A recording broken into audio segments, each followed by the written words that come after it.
Hello everyone, my self के और आज के इस लेक्चर में अपन पढ़ेंगे सिंपल स्ट्रेस इन स्ट्रेन। तो देखो, सबसे पहले अपन बात करते हैं कोई भी मटेरियल की। जब अपन बात करते हैं तो उसकी स्ट्रेंथ की बात करते हैं, है ना। स्ट्रेंथ क्या होती है? तो यदि आपकी स्ट्रेंथ क्या होती है, आपको यदि कोई काम बोला जाए और आप बिना किसी डिफॉर्म हुए, यानी बिना किसी आपको खुद को नुकसान पहुंचे, आप उसको कर लो, ठीक है, या फिर उसको अपोज कर लो। यदि आपको कोई धक्का मार रहा है, ठीक है, तो आप बिना गिरे जब तक उसको रोक पा रहे हो, वो आपकी क्या होगी? स्ट्रेंथ होगी। यदि मटेरियल की बात करूं तो मटेरियल में क्या होगा? The resistance by which material of the body oppose the deformation is known as the strength of material. यानी कोई मटेरियल है जितना रजिस्ट कर सकता है, ठीक है, जितना वो अपोज कर सकता है किसी दूसरी चीज़ को, वो उसकी क्या होती है? स्ट्रेंथ होती है। देखो, इसी से बना हुआ है stress.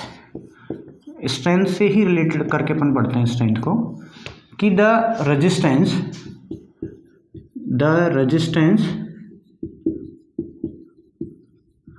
Of force per unit area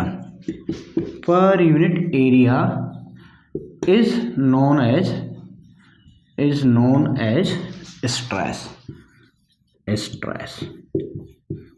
यानी कि स्ट्रेस क्या होगा कि किसी बॉडी का रेजिस्टेंस कितने फोर्स को रजिस्ट कर सकता है पर यूनिट एरिया के अंदर, यानी इकाई क्षेत्रफल के अंतर्गत, वो अपना क्या होता है भाई? स्ट्रेस होता है। यदि मैथमेटिकली मैं बात करूं तो देखो, स्ट्रेस जब भी अपन बात करते हैं मैथमेटिकली मतलब होता है फॉर्मूला वाइज, है ना। तो स्ट्रेस को रिप्रेजेंट करते हैं अपन या तो सिग्मा से कर लेते हैं या फिर पी से कर लेते हैं। तो ये क्या हो जाएगा? Force upon area, simple force upon area. और फोर्स को किससे रिप्रेजेंट करते हैं भाई? फोर्स को किससे दिखाते हैं? एफ से और ए से। यदि स्ट्रेस की मैं बात करूं तो स्ट्रेस क्या होगा? फोर्स अपॉन में एरिया होता है, सिंपली मैथमेटिक्स। यदि मैं इसकी यूनिट की बात करूं, मात्रक की बात करूं, तो फोर्स का मात्रक क्या होता है भाई? न्यूटन, है ना, न्यूटन। और एरिया का क्या होता है? Metre square. एरिया का क्या होता है? Metre square. तो अपन क्या लिख सकते हैं? Metre square, newton per metre square, newton per metre square, या फिर न्यूटन पर mm स्क्वायर, या फिर kgf पर सेंटीमीटर स्क्वायर। जो भी होगा, यूनिट का कुछ नहीं है, मतलब अपन को एक देख कहना है फोर्स की यूनिट लगेगी, फोर्स के बटे में क्या लगेगी? एरिया की यूनिट लगेगी। तो ये तो क्या होता है? सिंपल स्ट्रेस होता है। यदि मैं बात करूं इसको 1 न्यूटन पर मीटर स्क्वायर, ये अपनी क्या होती है? एसआई यूनिट होती है। क्या होती है भाई? एसआई यूनिट होती है, इंडियन स्टैंडर्ड। ये यूनिट हो गई अपनी, ठीक है, एसआई यूनिट हो गई। अब एसआई यूनिट को यदि मैं कन्वर्ट करना चाहूँ, यदि इसको मैं न्यूटन पर सेंटीमीटर में करना चाहूँ, तो 1 न्यूटन, अब मीटर में सेंटीमीटर कितने होते हैं भाई? 1 मीटर में कितने सेंटीमीटर होते हैं? 1 मीटर में होते हैं भाई 100 सेंटीमीटर। कितने होते हैं भाई? 100 सेंटीमीटर। तो मैं इसको क्या कर दूं? मीटर की जगह 100 सेंटीमीटर लिखना है तो 10 की पावर 2 का स्क्वायर सेंटीमीटर। तो ये क्या हो जाएगा? 1 न्यूटन पर 10 की पावर 4 सेंटीमीटर स्क्वायर। या फिर मैं इसको यदि सेंटीमीटर को भी यदि मैं mm में चेंज करना चाहूँ, या फिर मीटर को mm में चेंज करना चाहूँ, तो कितना होगा? 10 की पावर 3 होता है भाई। 1 मीटर में कितने mm होते हैं? 1000 mm होते हैं। सॉरी, कितने होते हैं भाई? 1000 mm होते हैं। तो क्या मैं इसको ऐसे लिख सकता हूँ? 10 की पावर 3 का स्क्वायर mm, ठीक है। तो इसका मतलब क्या हो गया? यदि 1 न्यूटन पर मीटर स्क्वायर यदि लिखा हुआ है, that is equal to 1 newton per 10 की power 4 centimetre square equals to 1 newton per 10 की पावर 6 mm स्क्वायर। तो ये सारी यूनिट क्या है? स्ट्रेस की ही यूनिट है। और 1 न्यूटन पर mm स्क्वायर को क्या कहा जाता है? मेगा पास्कल कहते हैं। क्या कहते हैं भाई? मेगा पास्कल कहते हैं। तो ये तो हो गई स्ट्रेस की कहानी। अब अपन बात करते हैं स्ट्रेन। स्ट्रेन क्या होता है? स्ट्रेन क्या होता है? ठीक है, तो जब भी अपन ने किसी बॉडी के ऊपर एक्सटर्नल फोर्स लगाया, उस फोर्स की वजह से क्या हुआ? स्ट्रेस जनरेट हुआ, ठीक है। अब जब भी अपन फोर्स लगाते हैं तो स्ट्रेस जनरेट हो रहा है। स्ट्रेस कब जनरेट होता है? यदि जब अपन, एक बात बताइए कि आपको सिंपल सा मैं एक एग्जांपल देता हूँ। आपको अब यदि बोला जाता है, ठीक है, कि आपको ये बोला जा रहा है कि बेटा आप यहाँ ये काम कर दीजिए, कोई भी एक छोटा मोटा घर का काम आपको बता दिया, तो आपने यदि उसको कर लिया, ठीक है, तो आपने यदि उसके अंदर कोई रुकावट नहीं पैदा करी, कोई रुकावट पैदा नहीं करी, आपने, ठीक है, सिंपल सा बोला आपको फैमिली वालों ने और आपने कर दिया, तो इसके अंदर कोई स्ट्रेस जनरेट नहीं होगा। लेकिन आपको कोई काम बोला, ठीक है, लेकिन आप उसको कर नहीं रहे हो, ठीक है, आप उसको करना ही नहीं चाह रहे हो, यानी इंटरनल आपको रेजिस्टेंस नहीं मिल रहा है, यदि आपने क्या कर दिया, उसमें रुकावट पैदा कर दी, तब आपका दिमाग क्या लेगा, स्ट्रेस लेगा, है ना। तो स्ट्रेन की बात करूँ, यानी कि फोर्स से जो भी डिफ्लेक्शन हो गया या फिर जो भी चेंज हो गया, जो डिफॉर्मेशन आ गया, ठीक है, यदि पर यूनिट लेंथ के अंदर जो क्या बोलता है, यदि मैं इसको मैथमेटिकली बात करता हूँ, the ratio of change of dimension, the ratio of change in dimension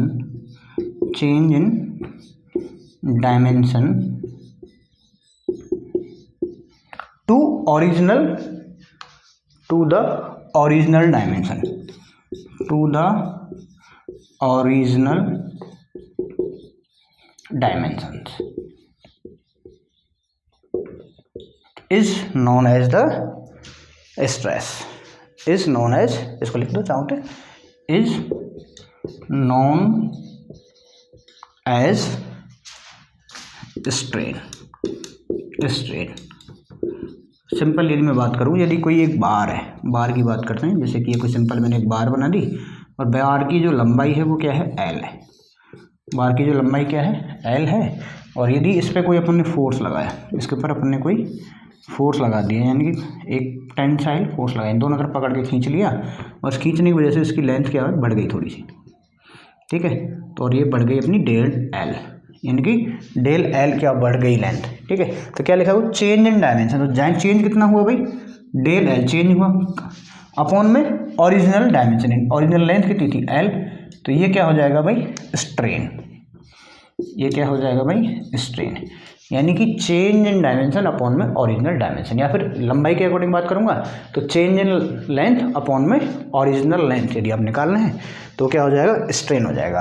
अब बात रही रिप्रेजेंटेशन की, तो देखो इसको एप्सिलॉन से रिप्रेजेंट किया जाता है, कई बार स्मॉल ई से भी कर देते हैं, ठीक है, या तो एप्सिलॉन से, ठीक है, ये ई का ई टाइप होता है, ये ई को ही थोड़ा सा राउंडेड बना देना है इस तरह से, एप्सिलॉन, ठीक है, तो या तो एप्सिलॉन से रिप्रेजेंट किया जाता है या फिर इसको स्मॉल ई से रिप्रेजेंट कर दिया जाता है। बात करते हैं यूनिट की, तो देखो लंबाई के अंदर चेंज हुआ तो वो भी किस में होगा, एमएम में या मीटर में, किसी में भी हो सकता है ना, एमएम में या मीटर में।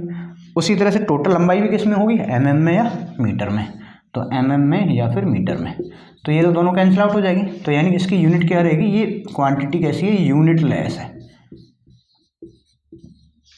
यानी ऊपर जो यूनिट थी वही नीचे आ गई, तो ऊपर से नीचे वाली कट गई, तो ये क्या हो गई, स्केलर क्वांटिटी हो गई, यानी जिसका कोई मात्रक ही नहीं है, यानी सिंपल एक रेशियो के अंतर्गत दी जाती है, तो वो क्या कहलाती है अपनी यूनिट लेस, ठीक है। तो स्ट्रेस क्या हुआ, internal resistance force per unit area, तो स्ट्रेस हो गया, और चेंज इन लेंथ अपॉन में ओरिजिनल लेंथ के अपना क्या हो गया भाई, स्ट्रेन हो गया, सिंपल सा। तो स्ट्रेन कैसी है, एक यूनिट लेस, या फिर इसको अपन ले सकते हैं डायमेंशन लेस क्वांटिटी है, डायमेंशन लेस क्वांटिटी है, तो स्ट्रेन क्या है, एक डायमेंशन लेस क्वांटिटी है, ठीक। तो यहाँ तक तो मेरे हिसाब से सबको क्लियर है स्ट्रेस और स्ट्रेन क्या होता है। अब आगे अपन पढ़ते हैं कुछ और चीज़ें, जैसे कि स्ट्रेसेस बात करेंगे अपन, मेटल्स की बात कर लेते हैं, पहले अपन मेटल्स की बात करते हैं, अपन पहले स्ट्रेसेस की बात कर लेते हैं, types of stresses, types of stress, भाई स्ट्रेस के टाइप कौन कौन से होते हैं उनके बारे में बात करेंगे। देखो टाइप ऑफ स्ट्रेसेस कैसे डिपेंड करेगा, ये डिपेंड करेगा कि आप किस तरह से उसके ऊपर लोड को लगा रहे हो, यानी किस तरह से आप उसको फोर्स को अप्लाई कर रहे हो। जैसे फॉर एग्जांपल मैं बात करूं, ये कोई एक बॉडी है, ठीक है, ये क्या है, एक कोई बॉडी है, ये सिंपल मैंने एक बॉडी बना दी, और इसकी ये क्या है, लंबाई है, ये क्या है भाई, इसकी लंबाई है, ठीक है सर। तो जो लंबाई के अकॉर्डिंग अलोंग द लेंथ जो एक्सिस होता है उसको अपन क्या बोलते हैं भाई, एक्सियल, क्या बोलेंगे, या तो एक्सियल बोलेंगे अपन या फिर लॉन्गिट्यूडिनल एक्सिस, या तो एक्सियल बोलेंगे या फिर लॉन्गिट्यूडिनल एक्सिस बोलेंगे। अब इसके अलावा ऊपर जो जैसे कि ये वाली डायरेक्शन रहेगी इसकी, ठीक है, या फिर ऐसे जो डायरेक्शन रहेगी उनको अपन क्या कहते हैं, ट्रांसवर्स, क्या बोलते हैं भाई, ट्रांसवर्स, ठीक है, या फिर अपन बोल देते हैं इसको लैटरल, लेटरल, यानी कि जो एक्सियल डायरेक्शन है उसके परपेंडिकुलर, उसके लंबवत। और जैसे अब कोई भी एक मटेरियल रहेगा जिसमें 3D की बात करूँ, ठीक है, अभी भी एक छोटा सा डायग्राम बना देता हूँ 3D के अंतर्गत। ये एक बार है, ठीक है, तो ये एक बार दिख रही है आपको, और इसकी लंबाई क्या है, इसकी लंबाई ऐसे है। तो इसको तो मैंने क्या कह दिया, लॉन्गिट्यूडनल एक्सिस कह दिया, इसको तो मैंने क्या कह दिया, लॉन्गिट्यूडनल एक्सिस। अब जो ऊपर की जो सरफेस है, और एक ऊपर की और एक ये इधर वाली है ना, ये जो दो सरफेस रहेंगी ये क्या कहलाएंगी, ट्रांसवर्स, ट्रांसवर्स, ठीक है। तो अब मैं बात करता हूँ स्ट्रेसेस के बारे में, आगे मैं लौट के आता हूँ। जैसे ये कोई बॉडी है, अब इस एक्सिस के अकॉर्डिंग अपन ने इसके ऊपर क्या लगा दिया, कोई लोड लगा दिया। चाहे तो मैं क्या कर सकता हूँ, दोनों तरफ से इसको बाहर की तरफ खींच रहा हूँ, ठीक है, मैंने क्या किया, दोनों तरफ से इसको पुल किया, खींचा। यदि दोनों तरफ से आप बाहर की तरफ खींचोगे तो लंबाई क्या होगी, इसकी बढ़ जाएगी, लॉन्गिट्यूडनल एक्सिस में इसकी लंबाई बढ़ जाएगी। और यदि बाहर की तरफ खींचते हैं तो इसको अपन क्या कह देते हैं भाई, टेंसाइल। क्या बोल देंगे भाई, टेंसाइल। यदि बाहर दोनों तरफ अपन बाहर पकड़ के खींचते तो उसके अंदर एक टेंशन फोर्स जनरेट होगा, और इससे जो स्ट्रेस जनरेट होगी वो क्या होगी, टेंसाइल स्ट्रेस होगी। वहीं यदि मैं क्या करूँ, इसको दोनों तरफ से मैं दबा दूँ, अंदर की तरफ दबाऊँ दोनों तरफ से, ठीक है, तो अब यहाँ से क्या होगा, इसके अंतर्गत एक कंप्रेशन जनरेट होगा, और जो स्ट्रेस जनरेट होगी वो क्या होगी, कंप्रेसिव। क्या होगी भाई, कंप्रेसिव स्ट्रेस इसके ऊपर जनरेट होगी भाई। यदि बाहर की तरफ खींच रहा हूँ तो टेंसाइल हो जाएगी, और यदि अंदर की तरफ दब रहा हूँ तो कंप्रेसिव स्ट्रेस जनरेट। लेकिन ये कौन सी डायरेक्शन के अंदर हो रहा है, सारा कहानी एक एक्सियल डायरेक्शन के अंतर्गत हो रहा है। तो जब भी अपन बात करेंगे तो एक्सियल स्ट्रेसेस की, क्या बात कर रहा हूँ भाई मैं, एक्सियल स्ट्रेस की जब मैं बात करूँगा तो उसके अंदर कौन कौन सी आएंगी, दोनों आएंगी, एक तो टेंसाइल आएगी और एक कंप्रेसिव आएगी। यानी कि एक्सियल डायरेक्शन के अंतर्गत यदि अपन उसके ऊपर या तो पुल किया या फिर पुश किया तो उस दोनों ही केस के अंदर कौन सी स्ट्रेस जनरेट होंगी, एक्सियल स्ट्रेसेस जनरेट होंगी। ये दोनों तरफ पुल करेंगे तो टेंसाइल हो जाएगी, पुश करेंगे तो कंप्रेसिव स्ट्रेस हो जाएगी। वहीं मैं बात करता हूँ कि इसको मैंने लोड को ट्रांसवर्स डायरेक्शन से लगाया। ट्रांसवर्स का मतलब ये कोई बॉडी है, इस बॉडी के मैंने सरफेस पे, ठीक है, इस तरह से मैंने क्या लगाया, कोई फोर्स लगाया, यानी इस पे ये बॉडी है, इस पे ऐसे भी फोर्स लगा रहा हूँ, ऐसे, ठीक है। तो ये तो एक्सियल है और ये इसकी डायरेक्शन क्या होगी, ट्रांसवर्स हो गई। या फिर अपन ऐसा कह सकते हैं कि ये कोई बॉडी है, इस बॉडी में मैंने यहाँ पे एक लोड लगाया, अब इस लोड की वजह से क्या होगा, ये बॉडी कट गई, मान लिया ये बॉडी कुछ इस तरह से, जिधर का जो लोड था वो दब गया, ठीक है। तो ये जो लोड लगा यहाँ पे इन सरफेस के बीच में, ठीक है, तो ये क्या है, एक स्पर्श रेखीय बल है या फिर टेंजेंशियल बल है। क्या है, टेंजेंशियल डायरेक्शन के अंदर कोई स्ट्रेस लग रहा है, टेंजेंशियल, टेंजेंशियल, टेंजेंशियल डायरेक्शन के अंतर्गत कोई बल लगता है तो उसको अपन क्या कह देते हैं, शियर फोर्स। और जो स्ट्रेस का नाम दे देंगे अपन शियर स्ट्रेस। क्या दे देंगे भाई, शियर स्ट्रेस। तो अभी अपन ने 3 टाइप की स्ट्रेस यहाँ पे पढ़ ली भाई। एक तो एक्सियल डायरेक्शन के अंतर्गत जो स्ट्रेस लगती हैं उसमें यदि दोनों तरफ पुल किया तो टेंसाइल स्ट्रेस हो जाएगी, दोनों तरफ से पुश किया तो क्या हो जाएगी, कंप्रेसिव स्ट्रेस हो जाएगी।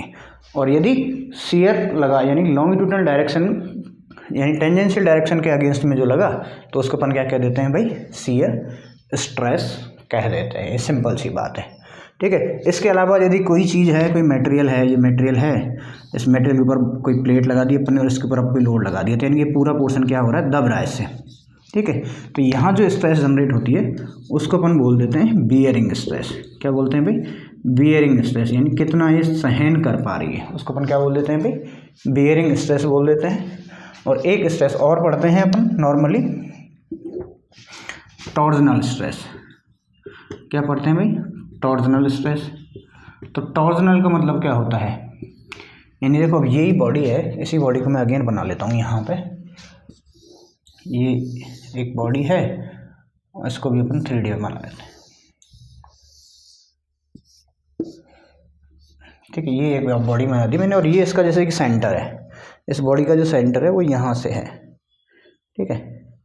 और यदि मैंने क्या किया, इस कॉर्नर पे इसके पे फोर्स लगाया, इस कॉर्नर पे फोर्स लगाया यदि ये बॉडी है, ये बॉडी है, इस बॉडी के मैंने इस कॉर्नर पर फोर्स लगा दिया, जैसे ये दिख रहा है आपको, तो यहाँ पे यदि मैं फोर्स लगा रहा हूँ तो ये क्या करेगा, इसको इसके नीचे रोटेट कर रहा है। देखो इस पर मैंने फोर्स लगाया तो इसको क्या कर रहा है, रोटेट कर रहा है, यानी इसको ट्विस्ट कर रहा है ना। तो ट्विस्टिंग की वजह से जो स्ट्रेस जनरेट होता है उसको अपन क्या कह देते हैं भाई, टॉर्जनल स्ट्रेस। यानी कोई भी जो बॉडी है उसके जो सेंटर का जो एक्सेस है उस पर ना लगा के कुछ दूरी पे यदि आपने स्ट्रेस लगाया तो उसको क्या घुमाने की कोशिश करेगा इस तरह से, तो वो क्या हो जाता है भाई, टॉर्जनल स्ट्रेस हो जाता है। एक स्ट्रेस और पढ़ लेते हैं अभी, हाँ पढ़ ही रहे हैं तो। एक होता है अपना बेंडिंग स्ट्रेस। क्या होता है भाई, बेंडिंग स्ट्रेस। तो देखो बेंडिंग से क्या समझते हैं अपन भाई, मान लिया कोई एक बीम है यानी कोई मटेरियल, मान ली मैंने बीम है, इसको मैंने यहाँ पे सपोर्ट लगा दिया नीचे से, और अब मैंने क्या किया, इसके ऊपर से लोड लगाया। अब इससे मैं ऊपर से लोड लगाऊंगा तो बीम क्या करेगी, इस तरह से कुछ बेंड हो जाएगी। क्या हो जाएगी भाई, बेंड हो जाएगी। अब ये बेंड हुई तो देखो ऊपर तो क्या है, पास पास आ रहे हैं पार्टिकल्स, और इधर क्या है, दूर दूर जा रहे हैं दोनों ही, ठीक है। तो यहाँ पे जो स्ट्रेस जनरेट होगी उसको अपन क्या कहते हैं भाई, बेंडिंग स्ट्रेसेज। यानी कि बेंड होने की वजह से जो स्ट्रेसेज जनरेट हुए हैं उनको अपन क्या कह देते हैं भाई, बेंडिंग स्ट्रेसेज। तो ये नॉर्मल टाइप की स्ट्रेसेज अपन पढ़ते हैं। टेंसाइल स्ट्रेस पढ़ेंगे, कंप्रेसिव स्ट्रेस पढ़ेंगे, शियर स्ट्रेस पढ़ेंगे, टॉर्जनल स्ट्रेस पढ़ेंगे और बेंडिंग स्ट्रेसेज अपन पढ़ने वाला है, ठीक है। तो ये तो हो गया अपना टाइप ऑफ स्ट्रेसेज। अब अपन बात करते हैं कुछ इंपॉर्टेंट पैरामीटर्स की, जिनमें मटेरियल के बिहेवियर की भी बात करेंगे। उससे पहले अपन एक चीज़ पढ़ते हैं, इलास्टिसिटी, या फिर अपन पढ़ सकते हैं हुक्स लॉ। पहले हुक्स लॉ पढ़ लेते हैं, चलो ठीक है। अपन डालते हैं हुक्स लॉ। हुक्स लॉ क्या है, देखो एक साइंटिस्ट हुए थे हुक्स, उन्होंने एक नियम दिया। लॉ का मतलब ये होता है हुक का नियम, है ना। तो हुक्स लॉ दिया, उन्होंने कहा कि जो स्ट्रेस है फॉर ए, पहले पूरा सेंटेंस पढ़ लेते हैं, for a homogeneous and homogeneous and isotropic material, stress is directly proportional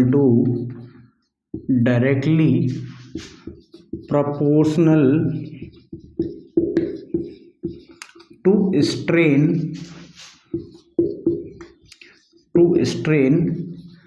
within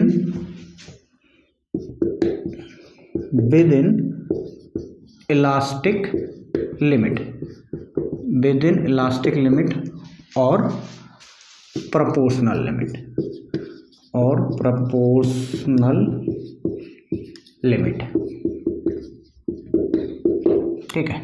तो हुक ने क्या कहा भाई कि यदि कोई मटेरियल है वो कैसा है, एक तो होमोजीनियस है और आइसोट्रोपिक है, तो उस मटेरियल के लिए जो स्ट्रेस है वो डायरेक्टली प्रोपोर्शनल है किसके, स्ट्रेन के, विद इन इलास्टिक लिमिट। अब इसमें 3-4 वर्ड नए नए हैं, इनको अपन समझेंगे।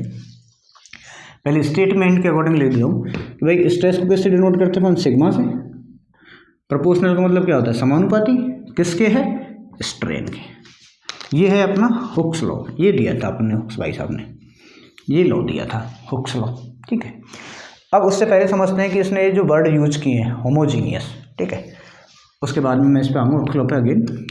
तो होमोजीनियस का मतलब क्या होता है, देखो होमोजीनियस का मतलब होता है कि कोई एक मटेरियल है, ठीक है। अब जैसे वो मटेरियल किसी चीज़ का बना हुआ है, और उस पूरे मटेरियल के पूरी बॉडी का जो हर एक पार्ट का यदि कंपोजिशन की बात करें, किससे बना हुआ है, ठीक है। If the material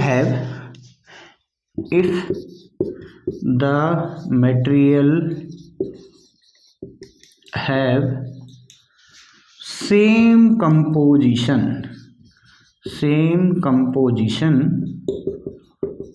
then it will be homogeneous। होमो का मतलब क्या होता है, एक जैसा, ठीक है। होमो का मतलब क्या होता है, एक जैसा। यदि कोई मटेरियल है यदि सेम कंपोजिशन से बना हुआ है तो मटेरियल क्या कहलाएगा, होमोजीनियस कहलाएगा। यानी कोई मटेरियल है उसको आप कहीं से कोई टुकड़ा उठा लो उसका, ठीक है, उसका कंपोजिशन चेक करो तो वो सेम मिलेगा आगे दूसरे वाले, तो अपन उस मटेरियल को क्या कह देंगे, होमोजीनियस है। उसी तरह से मैं आइसोट्रोपिक की बात करूँ, आइसोट्रोपिक, ठीक है, आइसोट्रोपिक का मतलब होता है कि कोई मटेरियल है उसकी यदि तीनों डायरेक्शन की मैं बात करूं, चाहे एक्स डायरेक्शन की बात करूं, चाहे वाई डायरेक्शन की बात करूं, चाहे जेड डायरेक्शन की बात करूं, तो वो सेम प्रॉपर्टी देता है ऑल डायरेक्शन में, ठीक है, तो उसको अपन क्या कह देते हैं, isotropic. If a material shows same properties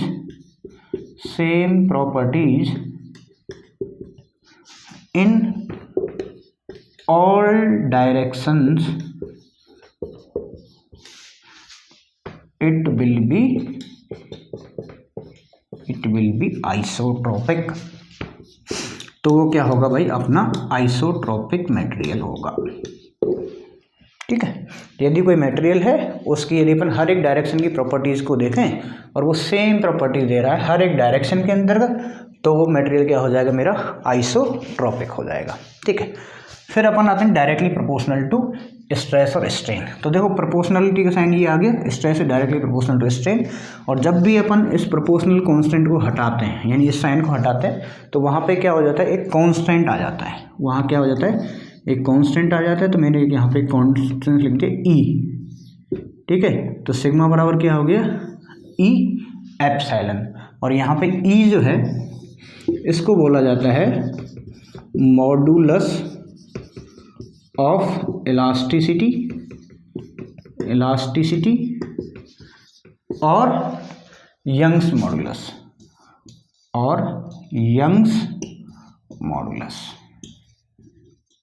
इसको क्या बोला जाता है भाई, मॉडुलस ऑफ इलास्टिसिटी या फिर Young's modulus. Stress is directly proportional to strain, यहाँ से अपन ने जैसे प्रोपोर्शनल साइन को हटाया तो वहाँ पे कांस्टेंट इंट्रोड्यूस कर दिया, उस जो कांस्टेंट यहाँ पे जो आया समानुपाती है ना, समानुपाती निशान पे जब हटाया तो वहाँ पे एक नियतांक आएगा, उस नियतांक को अपन क्या कहते हैं, मॉडुलस ऑफ इलास्टिसिटी या फिर यंग्स मॉडुलस, ठीक है। अब देखो इसमें एक लाइन लिखी थी, stress directly proportional to strain within elastic limit. अब इलास्टिक लिमिट क्या होगी, यानी जब भी अपन कोई मटेरियल के ऊपर फोर्स लगाते हैं तो उसके अंतर्गत डिफॉर्मेशन आता है, और यदि इस फोर्स को मैं हटा दूं, ठीक है, तो वो क्या करता है, अपनी पुरानी कंडीशन में वापस आने लगता है एक लिमिट तक। यदि उस लिमिट से ज़्यादा अपन ने फोर्स लगा दिया तो वो अपनी पुरानी कंडीशन में वापस नहीं आ पाता है। तो जहाँ से वापस आ जाता है उसी को मैं क्या कह देता हूँ भाई, इलास्टिक लिमिट, ठीक है। तो ये हो गया अपना हुक्स लॉ, ठीक है। इसके दो अजम्पशन है, एक तो मटेरियल कैसा होना चाहिए, होमोजेनियस होना चाहिए और आइसोट्रोपिक होना चाहिए, और कहाँ तक वैलिड है ये, इलास्टिक लिमिट या फिर प्रोपोर्शनल। प्रोपोर्शनल का मतलब भी होता है डायरेक्टली प्रोपोर्शनल जहाँ तक सेम चल रहा है, यानी जैसे जैसे आप स्ट्रेस की वैल्यू बढ़ाओगे, ठीक है, यदि इसका मतलब क्या समझे कि जैसे जैसे स्ट्रेस की वैल्यू बढ़ती जाएगी उसी तरह से स्ट्रेन की वैल्यू भी कंटिन्यूसली बढ़ती चली जाएगी, ठीक है। तो ये अपना क्या हो गया, stress is directly proportional to strain, ठीक, हुक्स लॉ। अब अपन बात करते हैं टाइप्स ऑफ मटेरियल्स।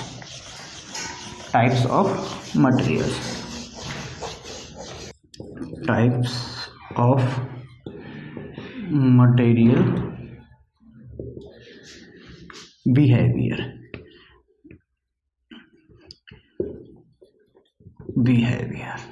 ठीक है, मेटल का बिहेवियर कैसा होता है। देखो पहला जो बिहेवियर की अपन बात कर रहे हैं, जैसे ये अपन ने बनाया एक ग्राफ, ठीक है, इसमें मैं इधर तो ले रहा हूँ क्या, स्ट्रेस को अपन किससे रिप्रेजेंट करते हैं, सिग्मा से, और इधर ले रहा हूँ मैं स्ट्रेन, ठीक है। तो जैसे जैसे मैंने क्या किया, स्ट्रेस की वैल्यू को बढ़ाता गया, जैसे जैसे मैं स्ट्रेस की वैल्यू को बढ़ाता गया स्ट्रेन की वैल्यू बढ़ती गई एक उसी प्रोपोर्शनल के अंतर्गत, यानी कि जितना स्ट्रेस बढ़ रहा है उतना ही स्ट्रेन बढ़ जाता है। तो इसको मैं क्या कह देता हूँ भाई, लीनियर इलास्टिक, क्या कह दूंगा, लीनियर इलास्टिक। ये मटेरियल कैसा है भाई, लीनियर इलास्टिक है। लीनियर का मतलब एक लाइन बन रही है सीधी, यानी stress is directly proportional to strain है, तो इस तरह का यदि मटेरियल बिहेवियर शो कर रहा है, जैसे जैसे आप स्ट्रेस की वैल्यू को बढ़ा रहे हो वैसे वैसे स्ट्रेन की वैल्यू बढ़ रही है, तो उसको मैं क्या कह दूंगा, लीनियर इलास्टिक बिहेवियर है। यदि ये डायरेक्टली ऐसे लीनियर बिहेवियर में नहीं बढ़ती है, जैसे कि मैं इसको दूसरा डायग्राम बना देता हूँ, यानी कि ये जो अभी कर्व शेप अपनी आ जाए, मान लिया कि सीधी ना आके कुछ इस तरह की आ जाए, ठीक है, अभी भी बढ़ तो रहा है, ठीक है, और इस मटेरियल में यहाँ तक स्ट्रेस लगाने के बाद यदि हटा दूँ तो वापस भी आ जाएगा, तो इस बिहेवियर को मैं क्या कह दूँगा, non linear elastic behaviour, non linear elastic behaviour. यानी कि जैसे जैसे आपने स्ट्रेस की वैल्यू को बढ़ाया, स्ट्रेन की वैल्यू बढ़ तो रही है बट एक सेम डायरेक्शन, मतलब सेम अमाउंट में नहीं बढ़ रही है, तो उसको मैं क्या कह देता हूँ भाई, नॉन लीनियर बिहेवियर, ठीक है साहब। उसके बाद यदि ग्राफ कुछ ऐसा ना मिले, यदि थर्ड कंडीशन में बनाता हूँ, ये ग्राफ कुछ ऐसा बनता है, ये वही स्ट्रेस है, इसको स्ट्रेस को ऐसे बढ़ा देते हैं और ये एप्सिलॉन है इस डायरेक्शन में बढ़ रहा है। तो स्टार्टिंग में तो क्या हुआ, ये मटेरियल कुछ इस तरह से गया, यानी इलास्टिक गया, और उसके बाद में क्या हो गया, स्ट्रेस की वैल्यू आप नहीं भी बढ़ा रहे हो फिर भी मटेरियल में लगातार कंटिन्यूसली आपको स्ट्रेन मिलता रहे, तो इसको हम कह देते हैं इलास्टोप्लास्टिक बिहेवियर, इलास्टोप्लास्टिक बिहेवियर, ठीक है। कैसे, यानी इलास्टिक भी है, यहाँ से लेके यहाँ तक तो लीनियर इलास्टिक है, और उसके बाद सीधा ऐसे चला गया, तो उसको अपन क्या कह देते हैं, इलास्टोप्लास्टिक बिहेवियर। वहीं यदि ये मटेरियल क्या करता, इलास्टिक रीजन ही नहीं होता इसके अंतर्गत, यानी कुछ मटेरियल अपन ने पहले फोर्स लगाया, उसके अंदर कोई स्ट्रेन नहीं हुआ, और एक सर्टेन लिमिट के बाद में ही इसके अंदर स्ट्रेन आने लगा, यदि इस तरह का यदि अपन को ग्राफ मिले तो उसको अपन क्या कह देते हैं, प्लास्टिक, परफेक्टली प्लास्टिक भी बोल सकते हो, परफेक्टली प्लास्टिक। ये कैसा हो जाएगा भाई, परफेक्टली प्लास्टिक, यानी कि पहले स्ट्रेस की वैल्यू अपन ने एक लिमिट तक बढ़ाया, उसी के बाद में उसके अंदर डिफॉर्मेशन आने लगा, तो अपनी क्या हो जाएगी, परफेक्ट प्लास्टिक, ठीक है।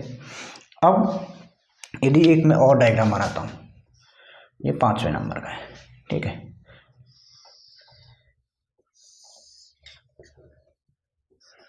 ये स्ट्रेस है और ये क्या है, स्ट्रेन है। आपने क्या, लगातार आप लोड की वैल्यू बढ़ाते ही जा रहे हो, लोड की वैल्यू बढ़ाते ही जा रहे हो, आपने पहले यहाँ थे फिर और बढ़ा दी और बढ़ा दी और बढ़ा दी, और इस तरह का अपन को ग्राफ मिल रहा है, ठीक है, यानी जिसके अंतर्गत अपन को कोई स्ट्रेन मिल ही नहीं रहा, चाहे आपने कितना भी लोड लगा दिया, तो उसको अपन बोल देते हैं रिजिड। कैसा बोल देते हैं भाई, रिजिड। रिजिड का मतलब होता है जहाँ पे है वहीं के वैसा का वैसा ही, कितना भी लोड लगा दो लेकिन इसके अंदर स्ट्रेन आ ही नहीं रहा, इसकी डायमेंशन चेंज ही नहीं हो रही, तो वो अपना मटेरियल क्या कहलाता है, रिजिड कहलाता है, ठीक है। उसके बाद यदि कोई ऐसा मटेरियल हो जिसके ऊपर आप कोई फोर्स लगा रहे हो, ठीक है, उसके ऊपर आप कोई फोर्स लगा रहे हो, और फोर्स बिना फोर्स लगाए ही वो क्या पूरी तरह से बहने लग जाए, एक तरह से स्ट्रेन आने लग जाए, इस तरह का इस पे हो जाए, तो उसको अपन क्या कह देते हैं, फ्लूइड। यदि पानी है, पानी के ऊपर अपन को स्ट्रेस लगानी पड़ती है, वो तो वैसे ही फ्लो करने लग जाता है ना, तो वो क्या हो जाता है अपना फ्लूइड। वहीं यदि अपन को कुछ और रीजन मिल जाए, इसको अपन फ्लूइड कह सकते हैं, फिर आइडियल फ्लूइड भी बोल सकते हो, आइडियल, है ना, आइडियल फ्लूइड। आइडियल फ्लूइड हो गया, परफेक्टली रिजिड हो गया, परफेक्ट प्लास्टिक हो गया, आइडियल रिजिड को आइडियल रिजिड भी बोल सकते हैं, यदि इसके अंदर कोई डिफॉर्मेशन नहीं आ रहा है तो आइडियल रिजिड भी बोल सकते हैं। और एक कंडीशन और बना देते हैं, अभी यहाँ पे 6 हो गए ना, 7वीं कंडीशन, कि यदि आप किसी मटेरियल के ऊपर पहले अपन ने इस तरह का लीनियर स्ट्रेन मिला और फिर इस तरह का मिला डायग्राम, यानी कि यहाँ तक तो इलास्टिक और फिर इलास्टोप्लास्टिक, तो इसको अपन कहते हैं, ये अपना स्ट्रेस हो गया, ये अपना स्ट्रेन हो गया, इलास्टोप्लास्टिक, क्या बोलेंगे इसको, इलास्टोप्लास्टिक विद स्ट्रेन हार्डनिंग,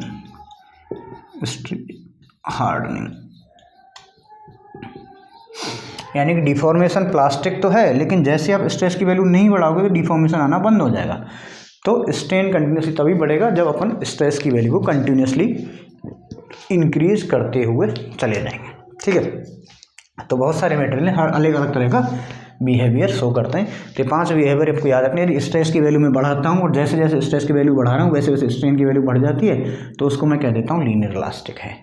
यदि इसमें भी यदि कोई मटेरियल है जिसमें मैंने स्ट्रेस की वैल्यू बढ़ाई लेकिन जैसे जैसे स्ट्रेन बढ़ता जा रहा है लेकिन लीनियर नहीं है ग्राफ, यानी कि स्ट्रेट लाइन नहीं है, एक कर्व शेप यदि मेरे को मिल रही है तो नॉन लीनियर इलास्टिक हो जाएगा।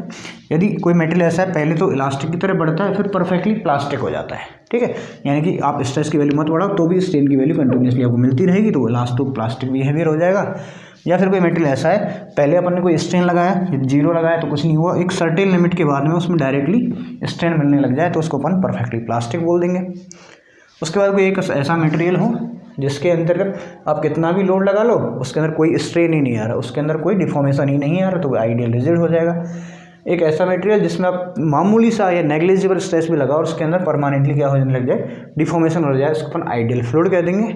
और एक ऐसा रीजन जिसके अंदर पहले इलास्टिक जाता है इलास्टिक रेंज तक, तो उसके बाद में यदि आप स्ट्रेस की वैल्यू बढ़ाते हो तो परफेक्टली की तरफ थोड़ा ऊपर की तरफ जाता है स्ट्रेन हार्डनिंग के साथ में, तो उसको अपन कहते हैं elasto plastic with strain hardening. ठीक है, तो ये सारे मटेरियल की प्रॉपर्टीज़ हो गई यहाँ पे।